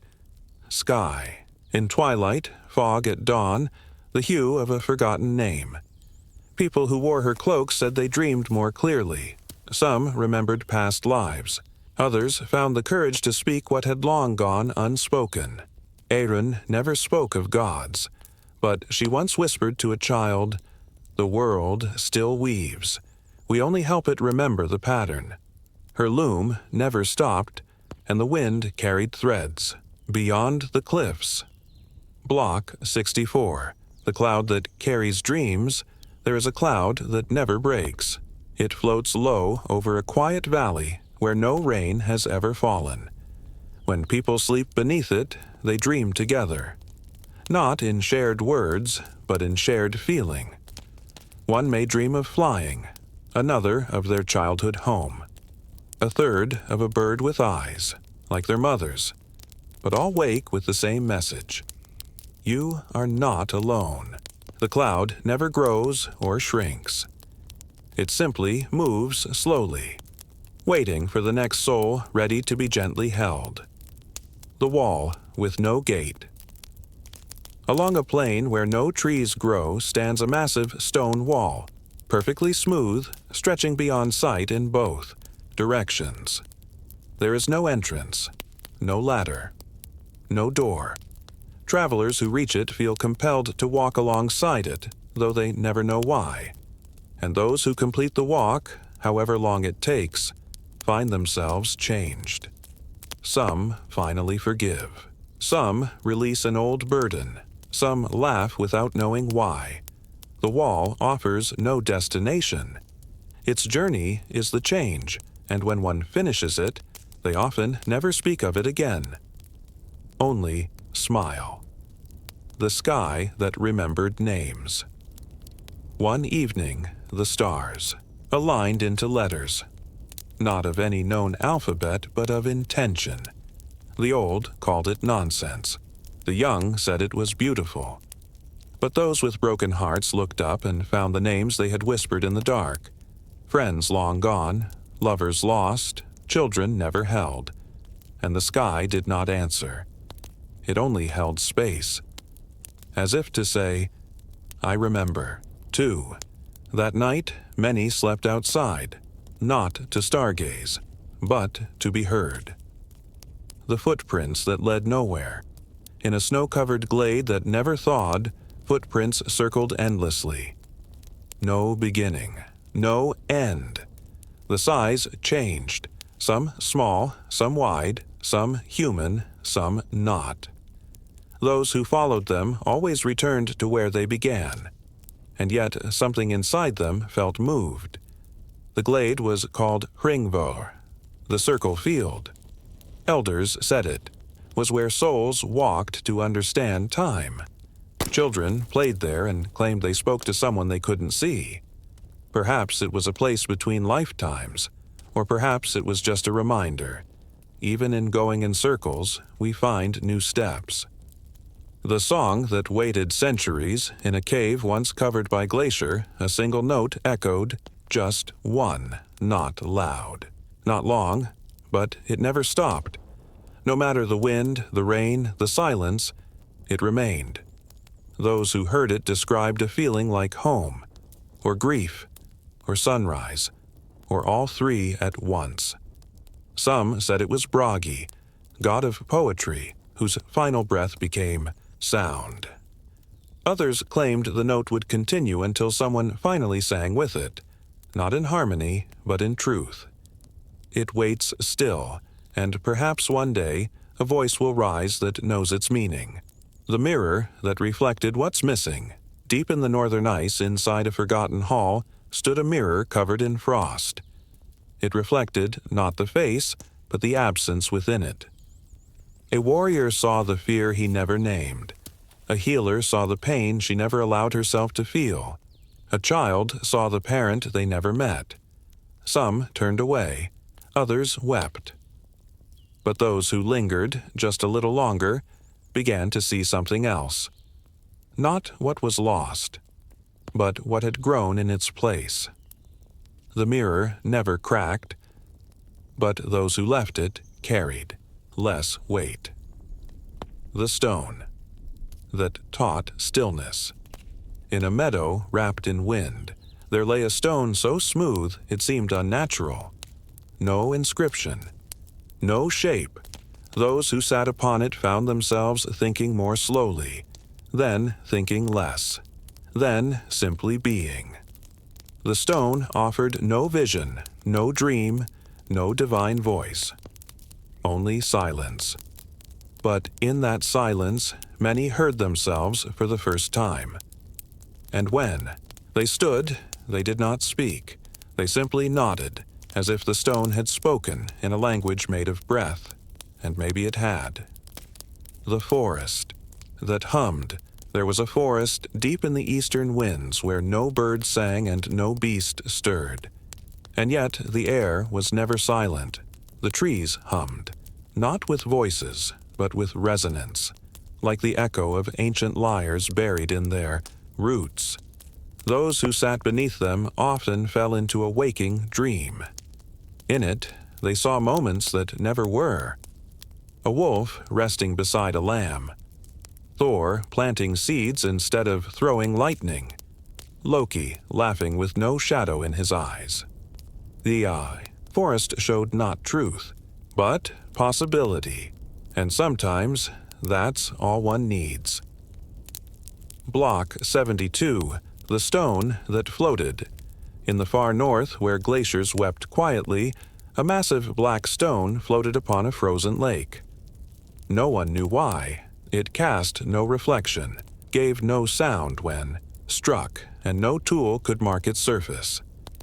People came and left offerings, not out of fear, but reverence. Children laid feathers. Elders left bread. Travelers whispered secrets. And once, during a windless night, someone sang.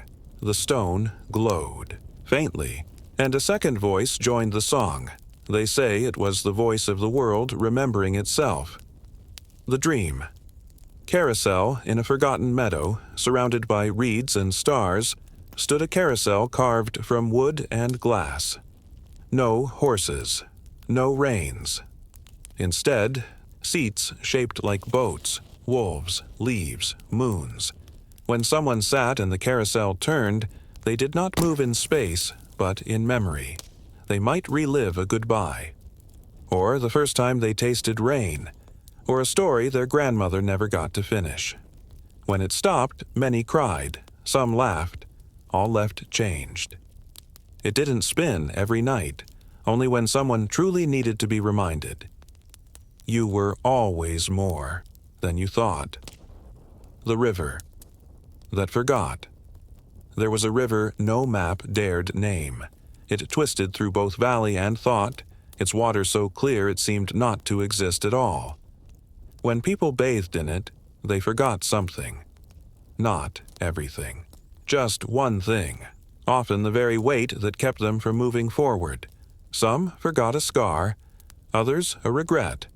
One old man forgot the face of the one who betrayed him, and finally smiled again. The river took nothing cruelly. It simply offered a chance to be light again. The shadow without malice. One day, a shadow appeared on a hill where no figure stood. It moved with the wind, stretched like dusk, and followed those burdened by too much silence.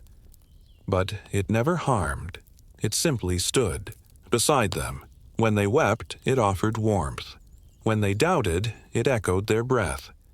Many feared it at first, until they realized it was not a curse, it was their own unspoken strength, finally stepping into form.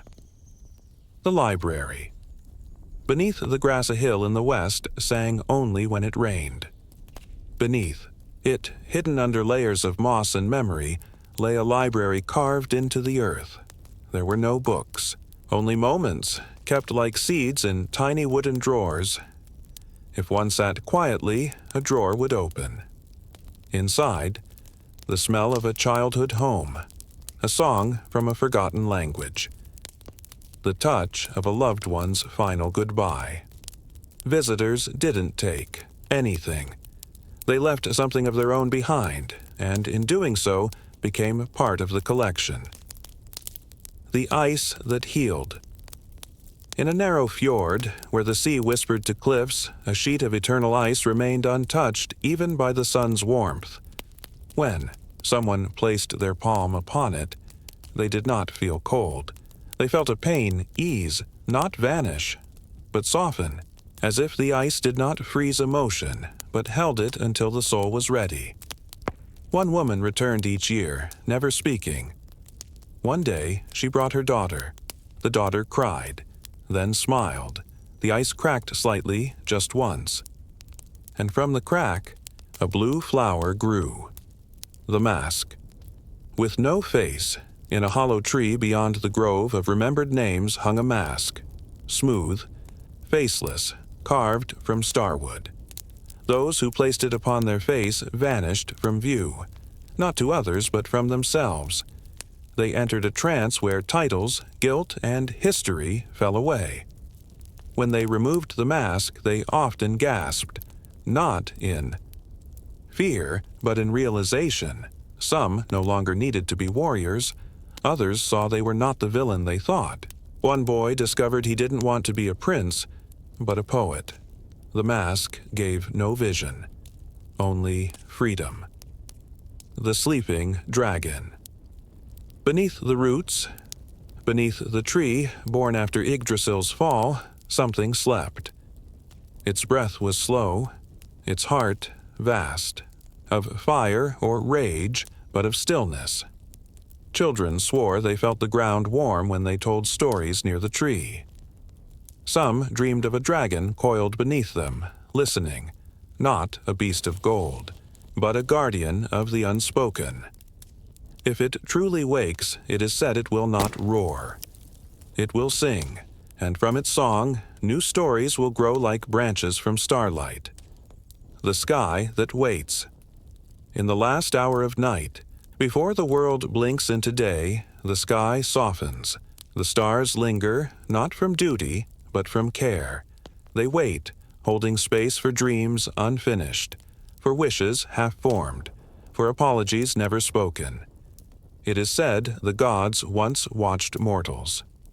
Now, the sky watches hope, and if someone dares to speak aloud what they fear most to lose, the wind might carry it upward, and the sky will keep it safe, until that voice is ready to sing again. The leaf. That never fell in the canopy of an ancient tree, older than memory, younger than fear, grew a single golden leaf that never fell. Storms passed, seasons changed, birds nested and flew away, but the leaf remained. Many tried to pluck it. None succeeded, until a child sat beneath the tree and simply asked, "What do you remember?" The leaf shimmered slightly, and a breeze carried it down. The child didn't take it. She listened, and in her dreams that night she heard voices long, gone, laughing. The mirror. Lake at dusk, there was a lake that reflected not faces, but truths unspoken. At dusk, its waters turned violet, and the surface revealed not who you were, but who you had the power to become. One man saw himself forgiving. One woman saw herself dancing barefoot in snow.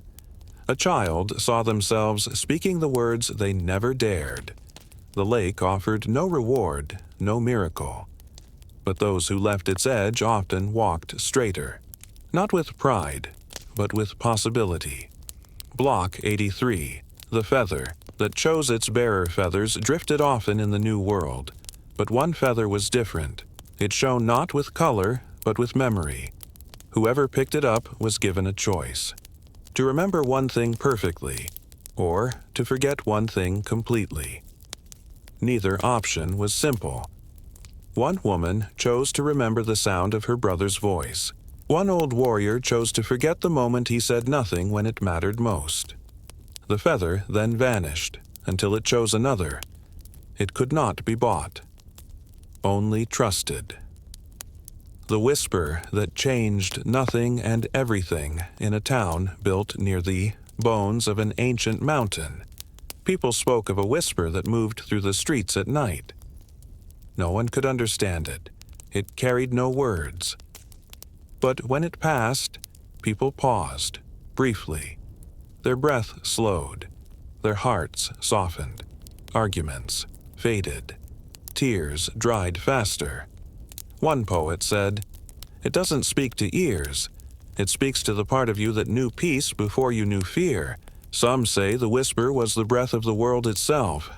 Others say it was just wind, but it never passed without leaving something lighter behind. The conch of echoed. Questions a spiral shell washed ashore each spring. Whoever held it to their ear didn't hear the sea. They heard a question, different for each person. One heard, "What are you still waiting to feel?" Another, "What would you become if no one remembered your past?" A child heard, "What story do you need someone to believe with you?" The conch never answered. It only echoed, and sometimes that was louder than any reply. The house that appeared in dreams, in quiet places. Some dream of a small wooden house with 3 windows and a stone porch. It has no address, no door, but inside, a fire always glows, and someone waits. Not someone you know, but someone who knows you. They never speak. They just smile and nod. Those who wake from that dream often find they can breathe more deeply. Some remember a lullaby they were never taught. A few go their entire lives never dreaming of it again. But those who do never feel lost for long. The darkness that healed. There is a place deeper than caves, blacker than ink, where light does not go. It is not evil. It is not cold. It is the womb of rest. Some travelers find it not in maps, but in moments, when grief consumes them, when silence becomes unbearable. They feel themselves fall inward, into this darkness, and there nothing chases them. Nothing judges them. The darkness wraps them like velvet, and slowly they remember how to breathe. Then they rise again. Different. The colors that spoke on. Certain mornings, light breaks through clouds in streaks that seem to speak, not in sound, not in vision, but in a strange understanding. People stop mid-step. Birds hush. Even the rivers seem to pause. Some say it is the Bifrost, returning not as a bridge, but as a language. One artist who could no longer paint looked at those colors and wept. That night he dreamed in oil and pigment again. And the next day he painted a sunrise no one could look away from. Sometimes color is a kind of memory. The grandmother tree. In the valley of soft winds, there stands a tree with bark like folded skin and limbs that creak like old laughter. It is known as Eldmodur, the grandmother tree. Her branches bend low, inviting rest. Those who sleep in her shade dream of their ancestors, not as they were, but as they needed them to be. One girl saw her mother smiling for the first time. One man saw his father proud without words. Eldmodur never blossoms, never fruits. She offers something deeper. Rest that remembers. The time that waits. In a village built along the rim of a crater, the sun rises just a little slower. Clocks tick softer. Children take longer to grow. Time there is not measured. It is shared. Neighbors sit longer at each other's tables. Stories stretch across twilight. No one hurries. Even the birds seem to glide rather than fly. Visitors often forget their own names, only to remember their essence. Time here is not something spent. It is something held, like a breath, like a hand, like a truth that has nowhere else to be. If this journey through Norse mythology brought you peace, reflection, or even a single moment of calm, don't forget to like, subscribe, and ring the bell for more mythical sleep stories and relaxing tales from ancient worlds. Each week, we bring you deeper into forgotten realms, timeless wisdom, and stories that soothe the soul. Let your dreams be guided by the old gods, and your nights filled with quiet magic. See you in the next dream.